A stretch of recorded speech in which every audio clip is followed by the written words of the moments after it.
Okay guys, last video till Miss Charlie comes home. So we're working completely off leash today. The biggest thing we're working on cleaning up until she comes home early next week is when we ask for a sit, she goes into a down. So we're really polishing the difference between sit and down when it comes to off leash, which she's really good about it. She understands it, but there's a little bit of confusion when there isn't a leash there. Good girl, Charlie. Good. Good job, buddy. So she's doing really well. Good girl. You can tell, I mean, she's still a puppy, so she's still excited about the world. She still wants to check everything out, but she understands her job. She understands the obedience. So it's at this point, it's really just a matter of maintenance and repetition. Girl, little itchy. So in that instance, she's not really that itchy. She just doesn't want to do the obedience. So right here is where we're going to work her through the sit. So we asked for a sit and she laid down. Good. Oh, and then she went right back down again. So what's happening is we're giving her body language. So we're patting her that leg. We're using the e-collar, making and verbally telling her sit.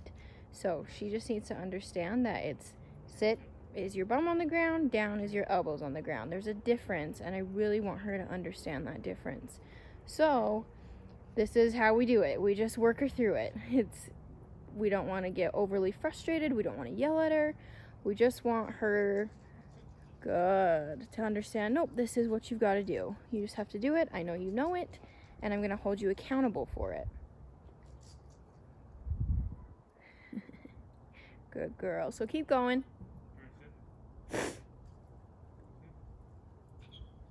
Take a couple steps with her. Good. There you go. Good. So this is Britton. He is my assistant. He is a trainer in training, and he's doing really well with Charlie. Charlie really likes him. Good job. Good. And sometimes you need to add a little bit of movement to it.